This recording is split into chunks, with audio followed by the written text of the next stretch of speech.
तो हम लोग कहाँ पर थे? अभी भी लोग आ ही रहे हैं तो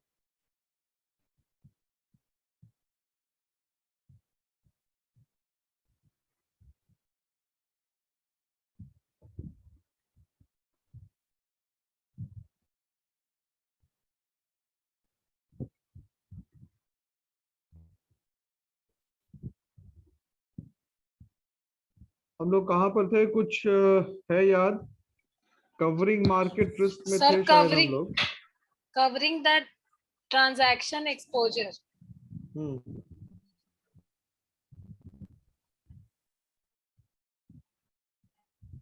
कवरिंग ट्रांजैक्शन एक्सपोजर में थे हम लोग। एक बार देख लें कुछ और भी लोग अगर आए हैं तो।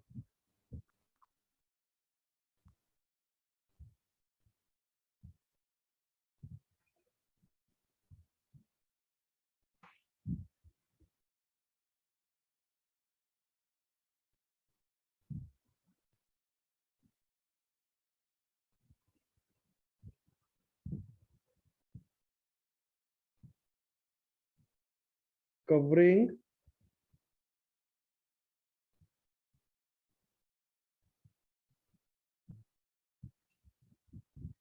कवरिंग कंसोलिडेटेड एक्सपोजर तो हो गया था ना? Yes sir. हम्म। चलो कवरिंग द अगर हम ट्रांजैक्शन एक्सपोजर भी बता दिए थे सर, ट्रांजैक्शन कुछ कुछ एक्सपोजर हो गया था। लिखवाए थे। यस, इसका एग्जाम्पल करना। तो चलो एक बार दोबारा से देख लेते हैं। Transaction exposure money market example कौन सा करना था?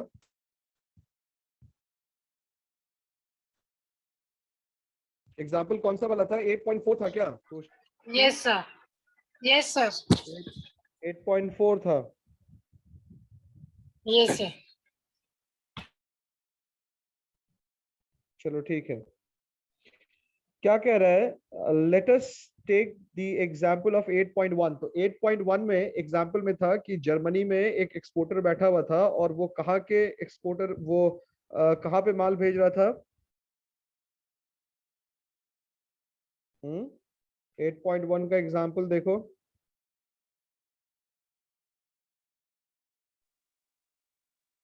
लॉकडाउन पूरी तरह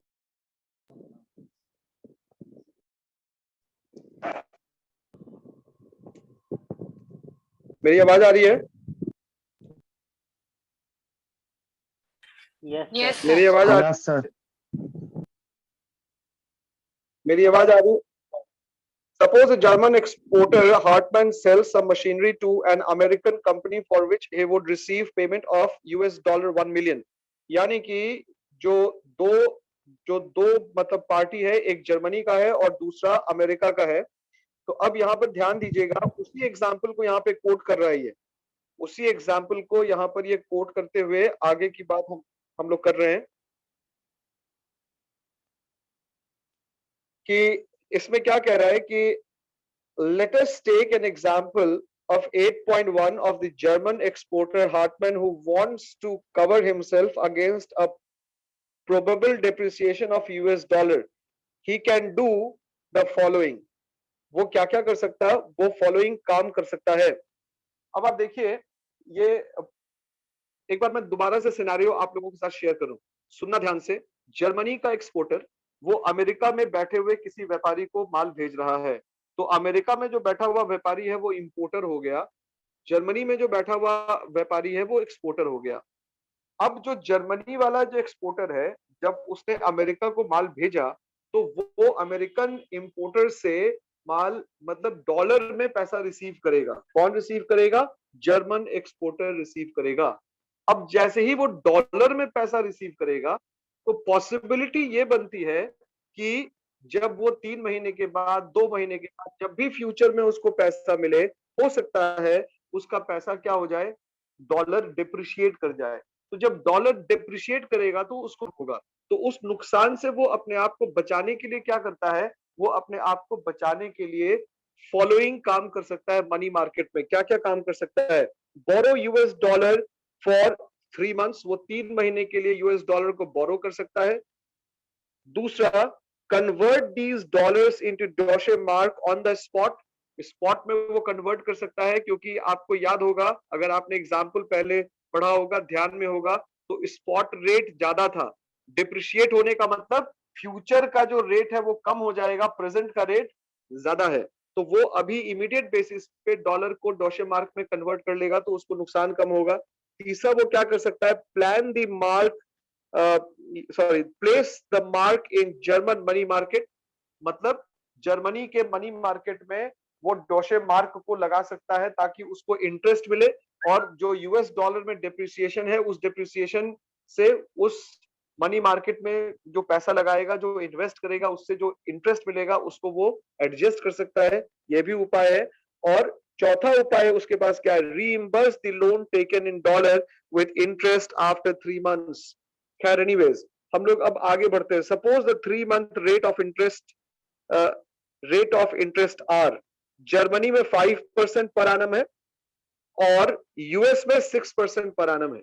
जर्मनी में 5% पर एनम है और यूएस में कितना है? 6% पर एनम है। स्पॉट रेट डॉशे मार्क है 1.481 पर डॉलर, यानी कि $1 के बदले में आपको कितना मिल रहा है डॉशे मार्क? 1.481 मिल रहा है स्पॉट में।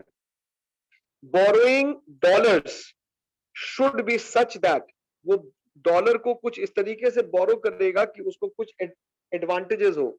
क्या एडवांटेजेस होगा? देखिएगा, इसको समझिएगा।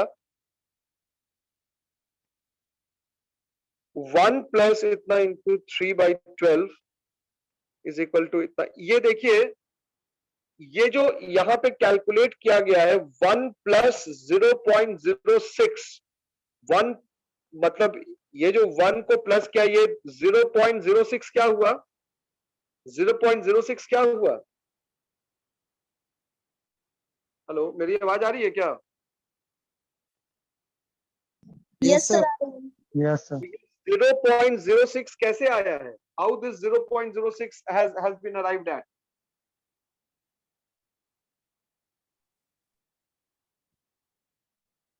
अरे 6% है यूएस में, जो यील्ड है वो कितना है? 6% है कि नहीं है? Yes sir. मेरा स्क्रीन तुम लोग को नहीं दिख रहा है क्या? दिख रहा है सर। तो यूएस में जो इंटरेस्ट रेट है वो कितना परसेंट दिया हुआ है? 6% है। Yes sir. अब अगर 6% है तो उसको पॉइंट में कन्वर्ट करेंगे तो क्या होगा? 6/100 इज इक्वल टू क्या होगा? 6/100 इज इक्वल 0.06 होगा। Yes sir. 0.06 होगा, ठीक है। यस और सर। इसको डॉलर कितने महीने बाद मिल रहा है? इसको डॉलर कितने महीने बाद मिल रहा है? After how many months? After 3 month. After 3 months. तो 3 महीने का इंटरेस्ट वही यहां पे किया है, देखो 0.06 इंटू 3/12 आया समझ में? Yes sir. Yes sir. अब यानी कि इसको 3 महीने के बाद जो $1 मिलियन मिलेगा, यानी कि 10 लाख इकाई दाई सैकड़ा जाते 10 लाख जो डॉलर मिलेगा, वो आज के डेट में कितना डॉशे मार्क के बराबर होगा? तो उसको निकाल दिया, 9,85,222 डॉशे मार्क के बराबर होगा। यानी कि जो डॉलर अभी उसको मिलना चाहिए वो 9,85,222। अब आगे क्या कह रहा है? Conversion of dollar into Deutsche mark at the spot rate gives. अब अगर ये डॉशे मार्क को मतलब जो भी डॉलर उसको मिला, उसको अगर अभी वो डॉशे मार्क में कन्वर्ट करेगा तो अभी स्पॉट पे रेट क्या है? स्पॉट पे रेट है 1.481। तो अगर ये जो डॉशे मार्क है 9,85,222, उसको जब ये स्पॉट में कन्वर्ट करेगा तो इसको कितना डॉशे मार्क मिल गया? 14,59,114 डॉशे मार्क मिल गया। Yes sir. हाँ या ना? Yes sir. मिला ना? Yes sir. नहीं आ रहा है, नहीं आ रहा है तुम लोग को समझ में? आ रहा है sir.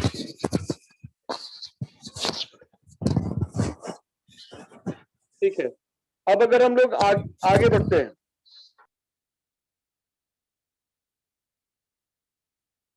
The sum obtained by placing mark in 3 month money market is, यानी कि मनी 3 month मनी मार्केट में प्लेस करने के बाद उसको कितना पैसा मिलेगा ये भी देख लीजिए।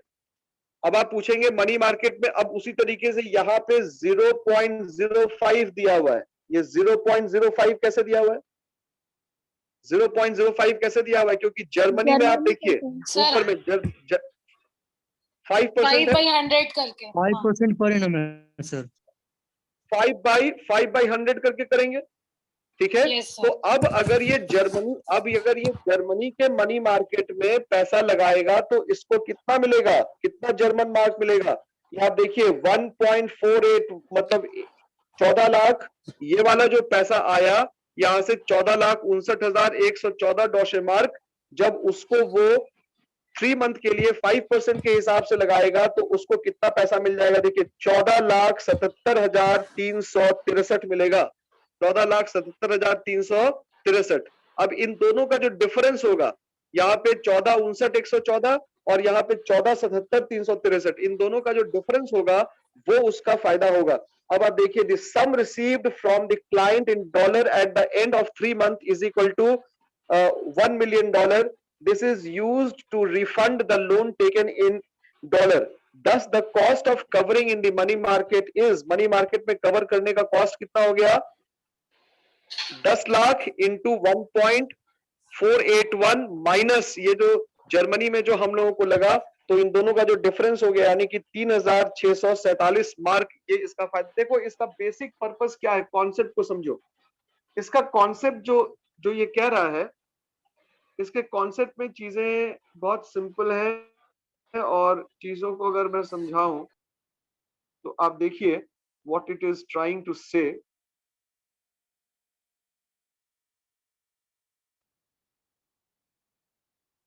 कि जर्मनी में बैठा हुआ एक्सपोर्टर, जर्मनी में बैठा हुआ एक्सपोर्टर, ये एक्सपोर्टर है, और ये यूएसए में बैठा हुआ इंपोर्टर,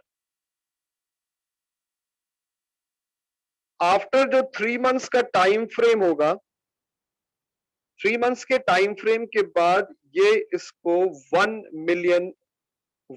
मिलियन यूएस डॉलर देगा।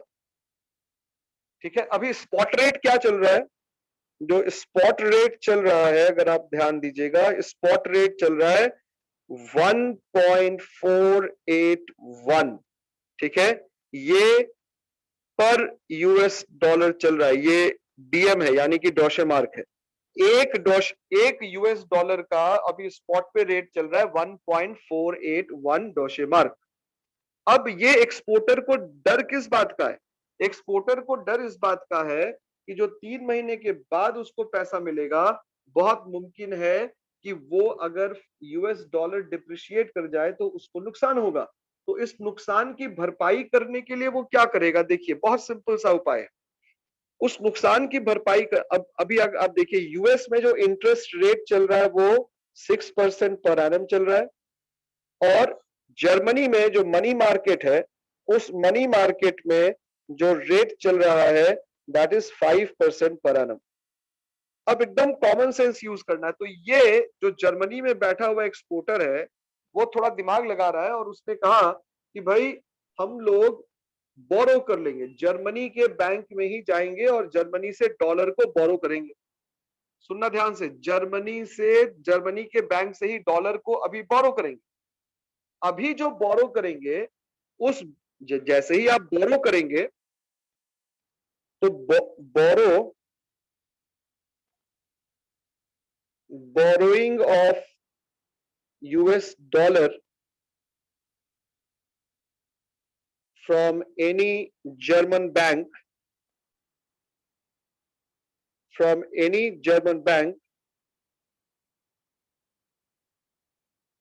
will carry what?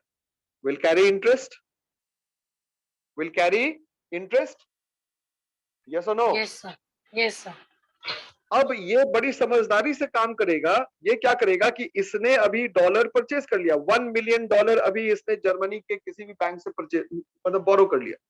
बोरो करके इसने क्या किया कि जर्मनी के मनी मार्केट में लगा दिया इसने पैसा। किसमें लगा दिया? जर्मनी के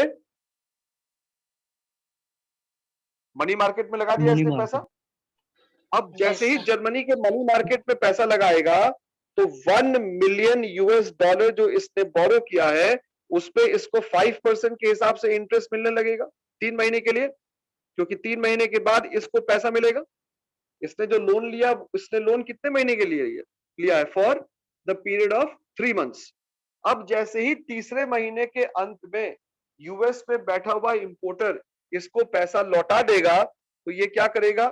ये जैसे ही पैसा लौटाएगा वो पैसा सूद समेत ये जो जर्मन में बैठा हुआ एक्सपोर्टर है वो जिस बैंकर से उसने पैसा लिया उसको लौटा देगा।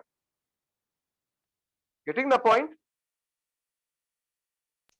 Yes sir. Yes, sir. अब यहाँ पे एक और थोड़ा सा ट्रिक है।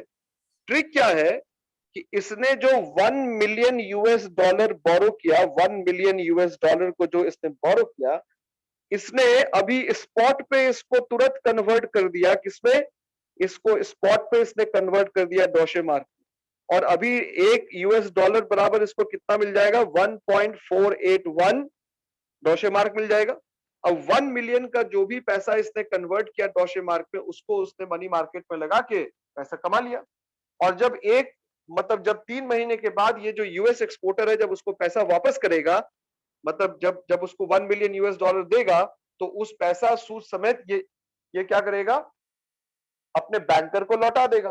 तो ऐसा करके इसने क्या किया? अपने पास जो करेंसी डेप्रिसिएशन का रिस्क है उसको इसने मिनिमाइज कर दिया। क्या कर दिया? करेंसी डेप्रिसिएशन के रिस्क को इसने मिनिमाइज कर दिया। Am I clear? Yes, sir.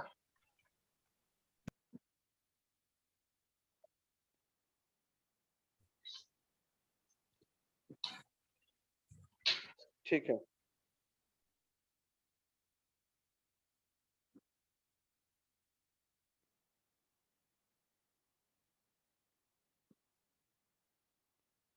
तो ये पॉइंट क्लियर हो गया ना?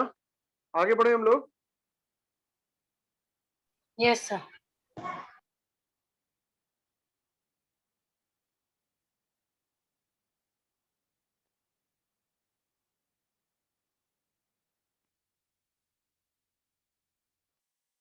अब क्या कह रहा है? नोट में भी कुछ पॉइंट लिखा है। If the markets are in equilibrium और are efficient, the cost of covering either in the forward market or in the money market will be the same as in an efficient market hypothesis। मतलब क्या हुआ कि अगर आपका market strong है, efficient है, तो कोई डिफरेंस, क्योंकि हम लोग याद कीजिए एक पॉइंट पढ़े थे, आर्बिट्रेज। आर्बिट्रेज पढ़े? Yes, sir. आर्बिट्रेज का सिचुएशन क्या था? आर्बिट्रेज का सिचुएशन यही था ना, आर्बिट्रेज का सिचुएशन यही था कि जहां पे दो मार्केट डिफरेंट प्राइसेस को कोट करता है तो डिफरेंट प्राइस में हम लोग उसका एडवांटेज उठा पाएंगे। लेकिन यहाँ पर ये क्या कह रहा है? यहाँ पर इसने कहा कि भाई हम लोग जो है वो एफिशिएंट मार्केट में ऑपरेट करते हैं और अगर किसी भी कंट्री का जो मार्केट है वो एफिशिएंट है तो एफिशिएंट मार्केट ये मान के चलता है कि प्राइस में कोई डिफरेंस नहीं होगा। चाहे आप मनी मार्केट में कवर करें या फॉरवर्ड मार्केट में कवर करें, आपको ज्यादा कोई एक्स्ट्रा पे करने की जरूरत नहीं होगी। मैं दोबारा से इस लाइन को पढ़ रहा हूं। If the market are in equilibrium और are efficient, the cost of covering either in the forward market or in the money market will be the same as in an efficient market. Differential in interest rate is equal to premium or discount. Since the market are rarely in equilibrium, one should actually carry out calculations to know where the cost of covering is less. Emphasis should be also on the cost of covering. खैर in anyways, अब हम लोग आइए point ये example number 8.5 पे आते हैं। Take the example 8.2 of the French importer who is to pay $10,000 and fears an appreciation of the dollar, he should have a quantity of dollars, say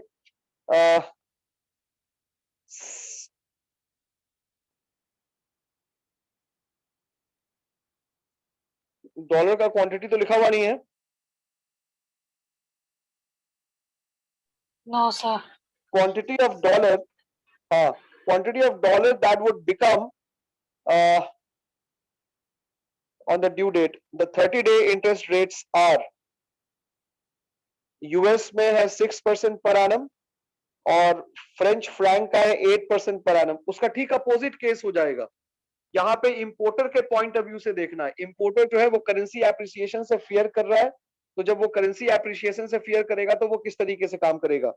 अब ये स्पॉट रेट देखिए, spot rate लिख रहा है कि स्पॉट रेट जो है वो फ्रेंच फ्रैंक का 5.6, यानी कि $1 को जब आप फ्रेंच फ्रैंक में कन्वर्ट करने जाएंगे तो आपको 5.6 फ्रेंच फ्रैंक देना पड़ेगा। अब क्या क्या स्टेप्स इन्वॉल्व होगा इसमें। Step number 1, by dollar and place them in the money market so as to obtain 10,000 after 1 month। मतलब क्या हो गया कि हम लोग डॉलर को बोरो करेंगे, डॉलर को बाई करेंगे और इस तरीके से बाई करेंगे कि जब हम लोग उसको मनी मार्केट पे रखें तो 1 महीने के बाद हमको $10,000 मिल जाए। तो $10,000 के लिए क्या करेंगे, जो कि इंटरेस्ट रेट कितना परसेंट है, 6% है, तो dollar is equal to 1 plus 0.06 multiplied by 1/12। यहाँ पे 1/12 क्यों हो गया, 1/12 क्यों हुआ, 1 मंथ के लिए ही है, क्योंकि 1 मंथ के लिए है।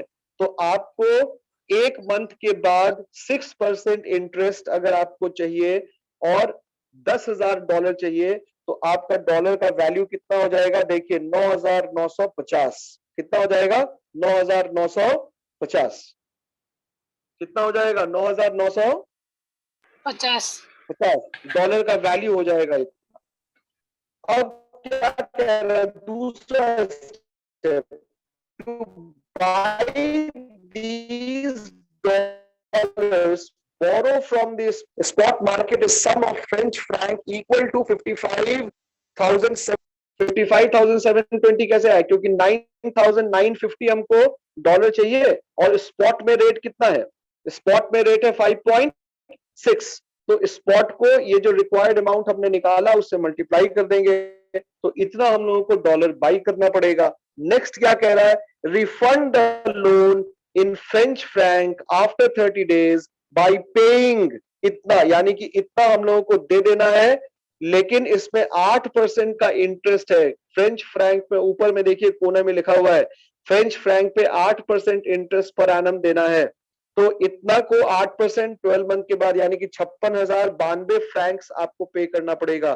पे to the seller the sum of $10,000। So the cost of covering in the money market is कितना हो जाएगा, 92। अब ये 92 कैसे निकला, 56,092 माइनस 56,000। 56,000 कहां से आया, शायद ये पता हो गया होगा आपको, $10,000 है, स्पॉट रेट कितना है 5.6 है, तो 5.6 इंटू 10,000 विल गिव यू 56,000। तो 56,092 minus 56,000। It may be noted that this cost is equal to the interest differential. तो इंटरेस्ट डिफरेंशियल भी आप देख लीजिए, इंटरेस्ट डिफरेंशियल भी लगभग 93 के आसपास ही आएगा। और ये इंटरेस्ट डिफरेंशियल कैसे निकाला हमने, 56,000 को जो फ्रैंक में 8% था, जर्मन मार्क में 6% था, इन दोनों के बीच का जो डिफरेंस हमने 1 महीने के निकाल दिया वो लगभग 93 फ्रैंक्स के बराबर आ गया। This is how we need to cover our position in the money market. Is it clear class? Yes, sir. yes sir। Yes, sir. हाँ सर एग्जाम में न्यूमेरिकल उसके भी बाद आएगा क्या? हाँ आ सकता है न्यूमेरिकल, ये मनी मार्केट वाला आ रहा है इसीलिए तो इतना पढ़ा रहे हैं, नहीं तो स्किप कर जाते हैं ना। yes sir। ये थोड़ा प्रैक्टिस करना पड़ेगा और हम बता भी देंगे न्यूमेरिकल, कुछ हम लिखवा देंगे। उसके बाद देखो आगे है covering a translation exposure. If a company wants to cover in the money market the amount of the borrowing on the market on that market would be equal to the exposure position। इसको example से फिर से explain किया है। पहले translation exposure क्या होता है, ट्रांसलेशन एक्सपोजर क्या होता है? Sir, difference between spot rate and forward quote in foreign exchange. Very good. Difference between the spot rates and the forward quotes के बीच में जो डिफरेंस होता है, ट्रांसलेशन मतलब जब हम लोग अपने पोजीशन को बिल्ड करते हैं और जब हम लोग अपने पोजीशन को चाहे वो फॉरवर्ड ट्रांजैक्शंस के सहारे हो या फॉरवर्ड कॉन्ट्रैक्ट्स के सहारे हो, जब अपने पोजीशन को हम लोग मतलब हेज करते हैं ना, तो हेजिंग के लिए जो हम लोग रिस्क उठा रहे हैं, जो एक्सपोजर उठाते हैं, जो स्प्रेड होता है, बेसिकली जो स्प्रेड होता है उसको हम लोग इससे एसोसिएट करते हैं, राइट? अब इसको भी एक एग्जांपल से एक्सप्लेन किया गया है. एग्जांपल अगर आप देखिए, एग्जांपल है 8.6 है और इसमें भी इसने लिया है 8.3 वाले एग्जांपल को, इंडियन सब्सिडरी को इसने लिया है. इसको एक बार पढ़ के देखो तो तुम लोग समझ में आ रहा है कि नहीं आ रहा. Comparison between risk covering in forward and money market, इसको तो नेक्स्ट ही क्लास में पढ़ा पाएंगे. पहले इसको पढ़ लो एक बार. Example number 8.6, go through it once.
Hello, आया क्या या फिर बताना पड़ेगा? सर बता दीजिए.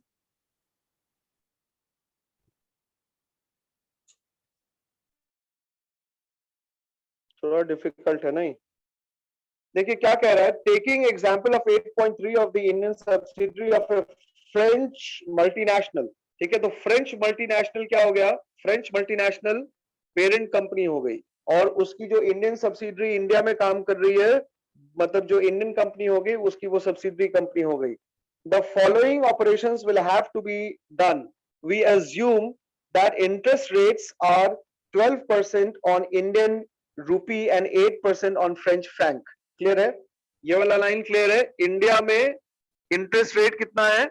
12% है. फ्रेंच फ्रैंक पे कितना है? 8%. 8%. borrow rupees 10 million for a year on the Indian market. अब ये सब्सिडरी क्या करेगी? ये जो सब्सिडरी कंपनी है वो इंडियन मार्केट में आएगी और एक साल के लिए कितना मिलियन बोरो करेगी? 10 मिलियन या 1 मिलियन जो भी हो. उसका convert these rupee into French franc at the spot rate to obtain French franc. जो भी फ्रेंच फ्रैंक होगा वो आप उसको कन्वर्ट कर लेंगे जो भी रेट होगा उससे. यस और no? Hello Yes, sir. Hello. Yes, जो sir. एक्सचेंज रेट होगा, उस एक्सचेंज रेट में हमने जो फ्रेंच फ्रैंक को बोरो किया उसको हम लोग स्पॉट में जाएंगे और उस स्पॉट में जाते के साथ हम लोग क्या करेंगे? स्पॉट में जाते के साथ उसको कन्वर्ट कर लेंगे फ्रेंच फ्रैंक में. ठीक है, आगे बढ़ते हैं. Place the Frank in the French money market. अब ये जो फ्रेंच मल्टीनेशनल कंपनी है उसने जो फ्रैंक पे कन्वर्ट कर लिया उसको जाके वो फ्रांस के मनी मार्केट में जाके डाल देगी एक साल के लिए, विच वुड गिव, ठीक है, कितना? 1,80,000 आफ्टर 1 ईयर. कैसे आएगा? क्योंकि इसका इंटरेस्ट रेट, फ्रेंच फ्रैंक का इंटरेस्ट रेट यहाँ पे देखिए कितना परसेंट दिया हुआ है, 8% है। कितना परसेंट दिया हुआ है? 8%। 8%। तो 1,66,667 इंटू 1.08 हो जाएगा, जिसके हिसाब से जब आप इसको सॉल्व करेंगे तो 1,80,000 आ जाएगा। Reimburse the loan with interest after 1 year in rupees, that is a sum of, आपने कितना लिया था? 1 मिलियन आपने इंटरेस्ट वो लोन लिया था। इंडिया में उसका रेट ऑफ इंटरेस्ट कितना? 12%। तो आपको देना कितना पड़ेगा? 1.12 मिलियन। अब इसके लिए अब आप देख लीजिए इतना। अब depending on the evolution of the Indian rupee, the company will make a gain or loss. The loss would be sizable if the rupee underwent an appreciation instead of a depreciation. ठीक है, एकदम वैसे ही है।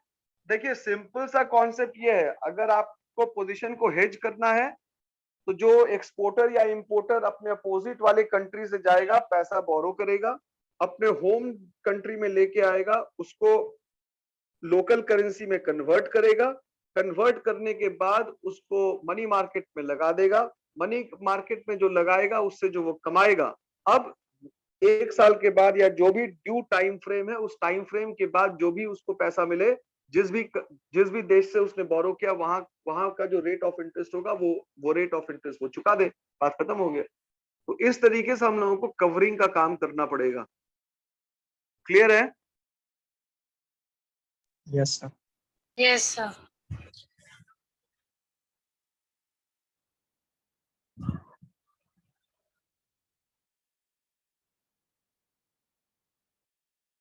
Right. एक बार खुद से भी तुम लोग पढ़ के देखना, शायद चीजें कुछ और समझ में आई। एग्जाम्पल को जब तक कॉपी पे सॉल्व नहीं करोगे तब तक शायद वो नहीं समझ में आएगा।